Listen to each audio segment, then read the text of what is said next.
radio and television personalities here to share this wonderful day, this dedication of Elmer Flick. And then, of course, Slider is in charge of the weather. So we have to give Slider a hand for that. I would like to introduce now the Bedford Madrigal Singers, who will get us started with the national anthem. And under the direction of Mr. Gary Kaplan.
Wonderful. We are blessed to have some very special guests with us today. Oh, I've been looking for How many of you remember, and I know you're all baseball fans, but how many of you remember Lenny Barker? Kidding me? How many of you were there that evening? I was. What a great time. Thank you, Rick Manning. It was May 15th, 1981, and it was a damp night in Cleveland, and we were playing, of course, the Toronto Blue Jays, and Lenny Barker pitched a perfect game. And as a matter of fact, we have not pitched one with the Indians since. And he is here today. Please, a nice warm hand for the one and only Lenny Barker.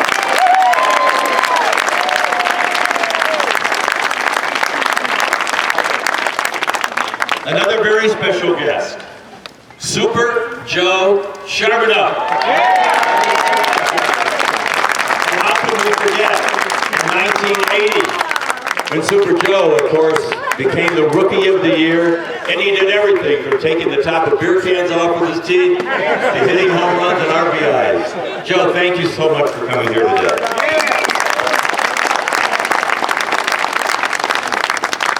And of course, a member of the Cleveland Indians who has been a dear friend not only of mine and Tim and for everyone who has anything to do with the Cleveland Indians, born and raised in this town, and he's been with the Cleveland Indians for 35 years. He's Vice President of Public Affairs, and if you go to Cooperstown in the Hall of Fame, you will also see his name. Please, a nice warm hand for Bobby DiBiasio. Bobby's good to see you. Thank you, Larry. Good afternoon, everybody. How about that game last night?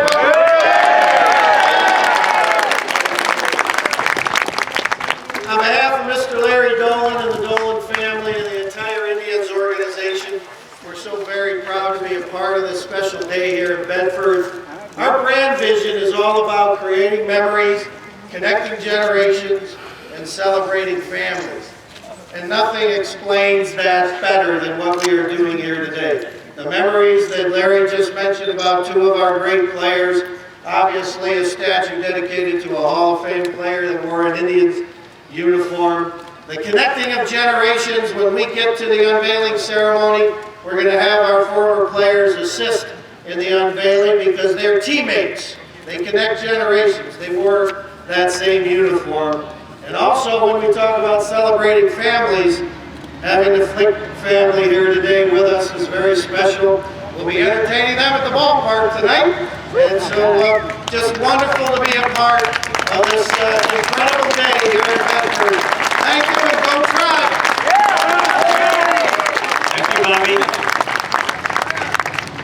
One of the great pleasures for me as a broadcaster in this town for 40 years was to have a buddy. And my buddy was Tim Taylor.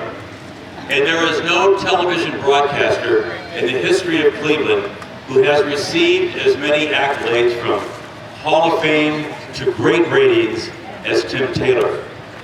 Tim is probably the most recognized face and voice in this town for over 35, almost 40 years. He spent 10 years in radio, and then the last 30 years on WJW-TVA. Would you please give a nice warm hand to my MC today, Tim Taylor.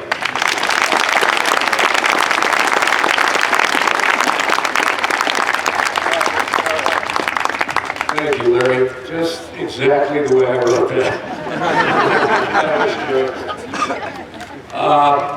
We want to recognize another Indian. There he is, Mike Hargrove. Mike.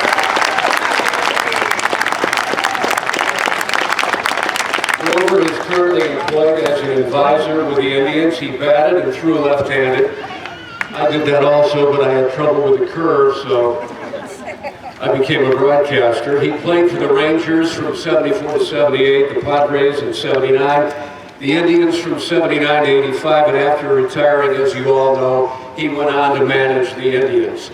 During his 12-year playing career, he batted .290 with 80 home runs, 686 runs batted in. He won both the AL Rookie of the Year and the Sporting News Rookie of the Year awards in 74. And though he would later be honored as one of the Indians' top 100 players in team history, his nickname remains the Human Rain Delay.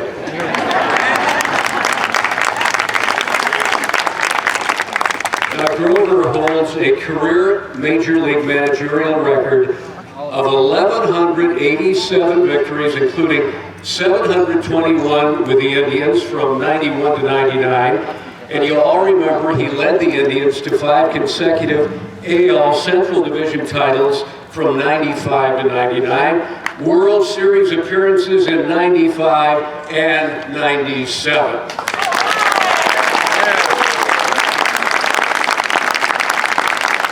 Grover, as an aside, you provided me, Robin Swoboda, Casey Coleman, and Dick Goddard with the most fun we ever had broadcasting, particularly in Atlanta when we covered the World Series there.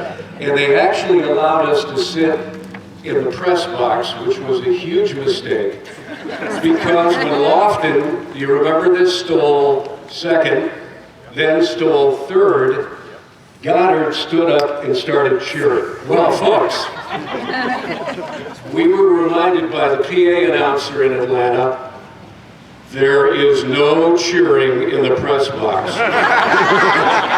And of course, in traditional Goddard style, he pointed at the three of us. But thanks, and thanks for a great career here, providing us years of thrills. We are indebted to you. He had more fun than we did, all right.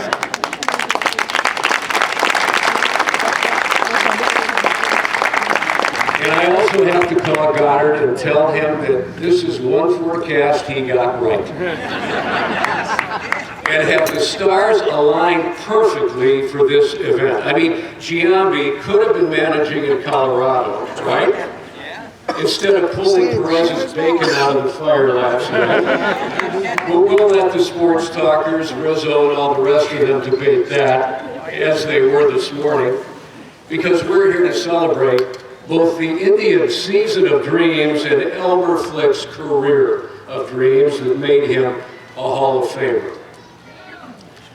I want to thank Mayor Posek for many months ago, might have been a year ago, for asking me to be a part of this committee, because as it turns out, it's been one of the most rewarding experiences of my life, because I got a do-over. How many do-overs do we get in life? Not many. And what I mean by that, is I knew Elmer Flick, and some of my teammates who played on those Bearcat teams in the late 50s and early 60s played for the Bedford Bearcats right up here on Northfield Road.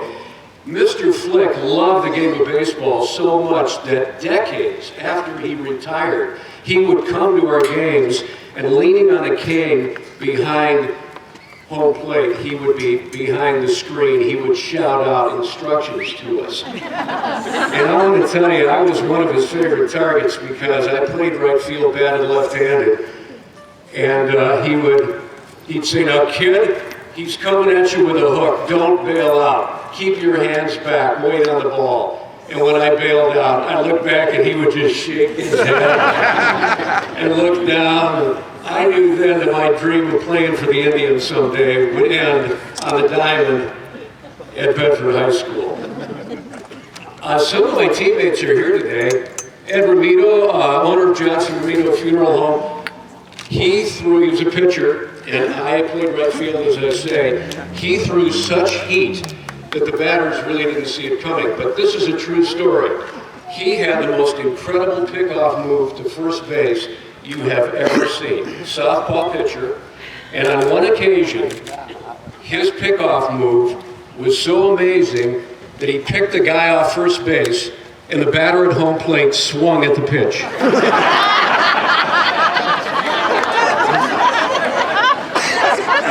Now, I remember Mr. Flick dropping his cane and cheering and jumping up and down. Joe Santora may be here today. He played third base.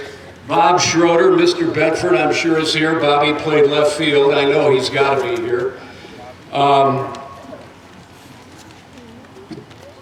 I have to tell you, it was such an honor. But we were kids. We didn't know that we were in the presence of greatness when Mr. Flick was there. We knew he was a major leaguer, but we really didn't understand what a great player this man was. He loved that game enough that he was around for many, many years. To put his greatness in perspective, think about this. Think about the population of the city of Bedford. More than 18,000 very talented young men have played the game of Major League Baseball. Just a little over 200 have ever been inducted into the Baseball Hall of Fame. And I know some of you purists are saying, well, there are 300. That includes many who are not players. I'm talking about strictly Major League Baseball players. I hope that gives you some perspective of the greatness of Elmer Flick. We're here to join all of you in honoring a man we frankly took for granted many years ago, but today we're making that right. And I think the city of Bedford might have taken him for granted for many years, but no longer. This is his day, this is his family's day. And now I'd like to introduce the man whose passion and vision for making this project become a reality, the Mayor of Bedford, Dan Posek.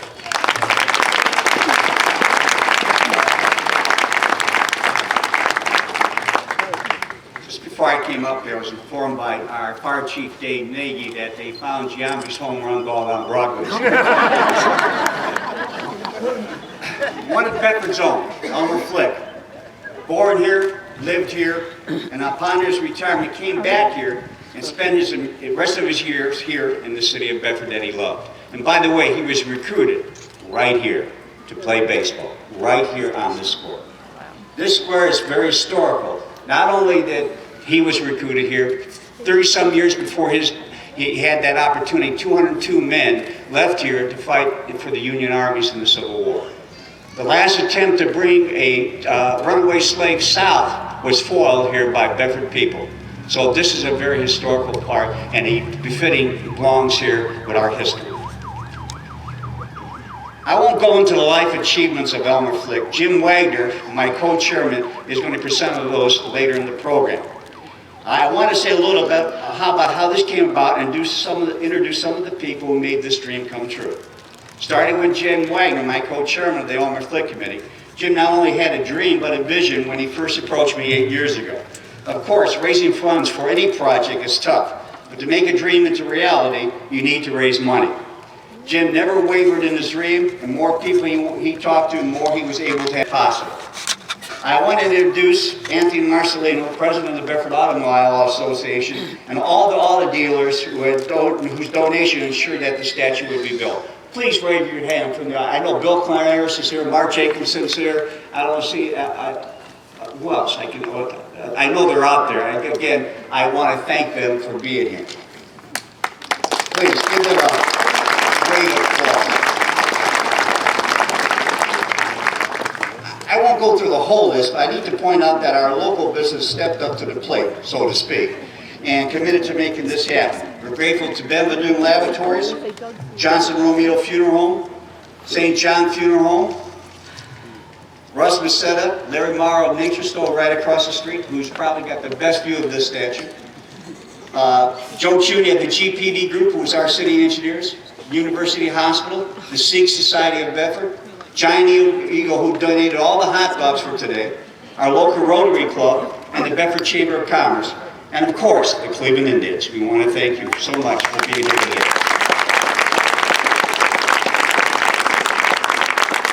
As you look to the wall behind the statue, you will see over 150 individuals who purchased bricks or gave outright donations. And starting with my good friend, who is my closest thing to my brother, John Whitaker, who lost a dear family member who's not here today, but he was the first one to step up to the plate, make a donation, and started the process over 8 years ago.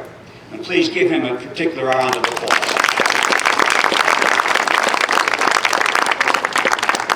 And I have a special thank you to the Flick family for their encouragement, their financial support, and the commitment to be here today. They came from all over the country for being here. Thank you so much for participating today.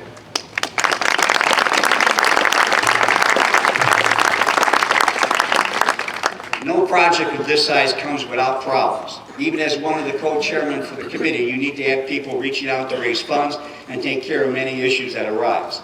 While committee members were an outstanding group of individuals, they were able to have the radio legend Larry Morrow and a little sidebar, my cousin Tim Taylor, who worked diligently to solicit, sponsor, and host today's event. I'd like to add that to my list of thank yous to ABC Renter, Rich Berger, who donated all the tents and microphones for today. Please give him a call. Where's Rich at? Thank you, Rich. I would be remiss if I didn't thank our Bedford City Council clerk, Lori Villers. Not only does she have to work there, Lori, not only does she have to work with 7 bosses, but the Flick Committee with another 18 bosses. And yes, she still maintained her sanity. As we all know, and he wants to be kept quiet, but I'm not going to do that, our city manager, Hank Angelo, who became the guiding force to get this project done and completed, he was ably assisted by Mike Mellis. Please give him a round of applause.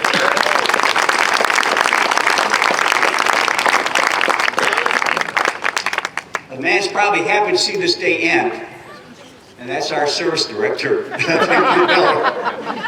and his illustrious crew of Rick Holland, Dan Kramer, and Dennis Favazio, who were responsible for turning this dream into reality. They built this. Our own crews built this.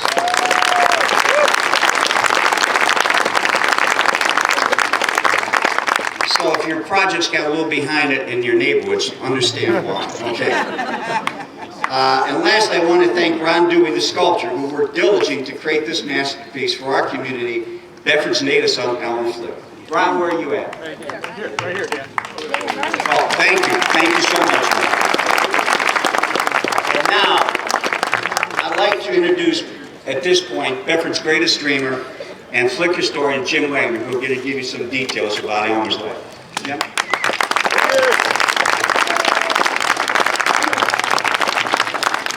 Thank you. Got a lot of kind words in the past couple of days about all the work that I've done on this project, and I can assure you, this is baseball. It never seemed like work at all for me. So, it's my favorite game. No clock, and the defense has the ball. What a great game. But before I talk about where the statue came from, let's go over a little bit of Elmer Flick's career. In 1900, his third year, he bats .367 and knocks in 110 runs for Philadelphia Phillies. Shortly after, he winds up in Cleveland and proceeds to win a batting crown, leads the league in triples 3 times, leads the league in stolen bases twice, and winds up with a career average of .313 with an on-base percentage of .389, just outstanding. Now, how this all came about, I just happened to be on a superintendent's roundtable when Marty Motzko was superintendent of schools, and Central School was turning 100 years old, and they wanted some information about stuff that had happened early in the century. And Margaret Bierman asked me to concentrate on the baseball player, and I really didn't know anything about Elmer Flick. I was a big baseball fan, but I didn't know anything about Elmer Flick. I started looking stuff up. I came to the Historical Society, did some research, ordered his file from the Baseball Hall of Fame, and just did a lot of research on him, and decided we need to do something about this. And I went to Dan, who was my social studies teacher, by the way. And I would have remembered him even if I didn't move across the street from him. But went to Bob Reed and Dan, and got the idea from Dan to look into a statue, and then looked into prices for statues, and Ron Dewey's name came up as the only guy in Cleveland to do this job, and he did a wonderful job. Thank you, Ron. Then I happened to hook up with Maxine Gould, who was a family member. I couldn't seem to find any family members. And she told me that I needed to find Charles Chubb. Well, I could never find Charles. 9 years went by. Well, actually, it was about 8 years. And then last summer, when Dan asked us to rekindle this and try to get it going again, out of the blue, I got a call from Charles Chubb.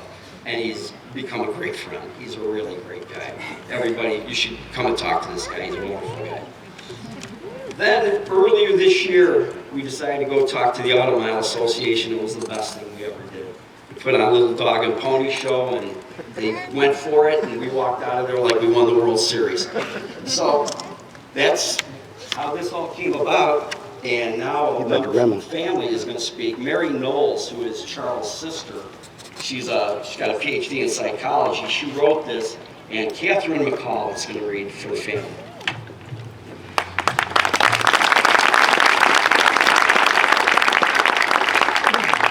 Thank you. This is written by my aunt, Mary Ellen Knowles. I never knew my grandfather as a baseball player in his youth. He was already in his 70s when I was little. I did know him as a grandfather, father, and husband, and I knew him as a passionate baseball fan. I once heard a person needs 3 things to be happy: someone to love, something to do that you enjoy, and something to look forward to. My grandfather definitely had all 3. Some people are lucky enough or blessed enough to meet and marry their soulmate. Elmer met Rosella early in his life and spent more than 70 years with her. Throughout his life, he always called her his bride. My favorite memory of their relationship was on a Thanksgiving in the 1950s. My grandparents were in their 80s. My grandmother was dressed up in a navy blue dress. She wore a petite pillbox hat with a short veil. She asked Elmer, "Do you like this hat?" He answered, "Ella, you look beautiful in everything you wear." She walked on ahead. He turned to me and quietly said, "I really don't like that hat." But I wouldn't hurt her feelings for anything in the world. My mother remembered Ella sitting on Elmer's lap, affectionately rubbing his head to make his hair grow. A second factor in happiness is something you do that you enjoy. Elmer always loved baseball, and even when his playing days were over, he went to games and listened on the radio. I remember him watching a game on TV with a radio in each ear. 3 games at once.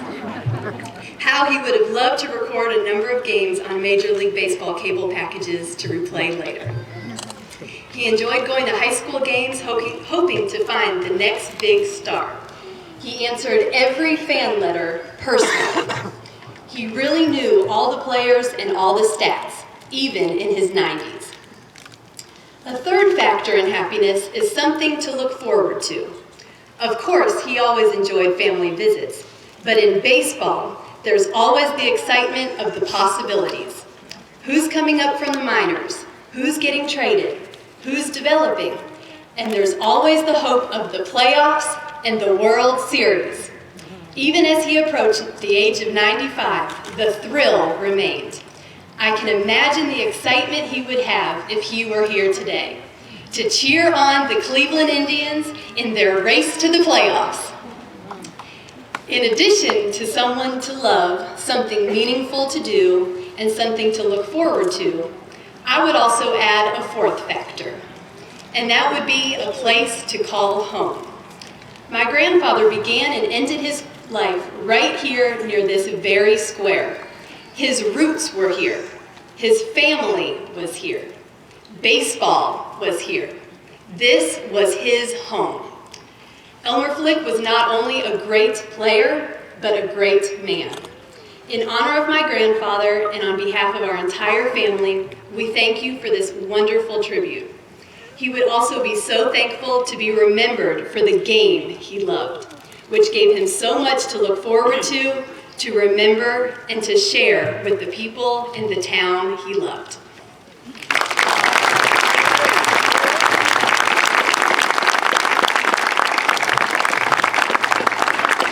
Catherine McCall, that was just beautiful. Thank you. Larry, come on up. Very quickly, we want to tell you that the Historical Society has been kind enough to open the museum, which is right next door, because they have a marvelous Elmer Flick exhibit. So thank you so much to the Historical Society, and we hope that many of you will take advantage of that. Now, a lot of you are around my age. In other words, there are many young people here today. And a lot of you went to Bedford High School, and if you were lucky enough to grow up here, I like to tell people I grew up in the 50s here, the fabulous 50s, and it was like growing up in Mayberry, RFD. And during the late 50s and early 60s, right after the football games, we would go to the cafeteria and dance. It was the birth of rock and roll. And one of the songs we would dance to, let's see how many of you remember, Jack Scott had a hit recording. What in the World's Come Over You? Remember that, 1960? Yep. Well, a little tidbit. Larry Morrow not only played the hits, he sang the hits. If you listen closely, Larry is a backup on that hit recording. Need I say more? Besides being in every Hall of Fame, including the National Radio Hall of Fame and every other Hall of Fame, we're so pleased that he is now here in Bedford, the voice of Nature Stone, truly a legend. Larry? Thank you, Tim. Tim, thank you very much. Just as I wrote it out for him as well. Please give a nice warm hand again, once again, for the Bedford High School Madrigal Singers. And take me out to the ball game, and then we'll do the unveiling.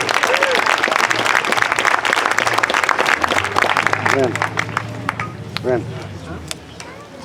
Take me out to the ball game. Take me out to the crowd. Buy me some peanuts and Cracker Jack. I don't care if I ever get back, so it's root for the Indians. If they don't win, it's a shame. For it's 1, 2, 3 strikes, you're out at the old ball game.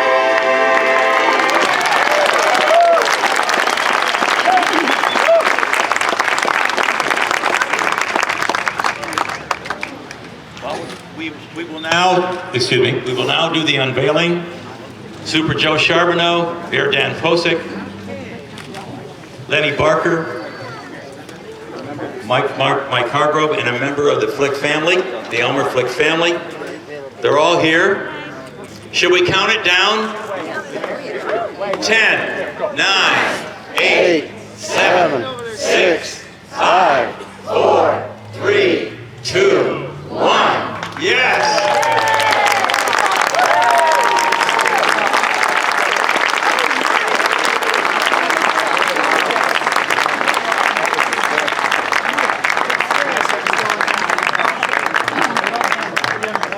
ladies and gentlemen, on behalf of Tim Taylor and myself and Mayor Dan Posick and the entire Elmer Flick Committee and family, we thank you all for coming. And we have some water for you, we have some food for you, and Tim would like to close with just a moment. And please, don't forget the Historical Society is open. And again, Good job. get up close to this. Kudos to Ron Dewey, the sculptor. This is absolutely magnificent. Thanks, Ron. What a job. Enjoy the rest of the afternoon, ladies and gentlemen. Thank you all for coming. Family picture now. We're going to do a whole flip bunch right up here. Then you can go get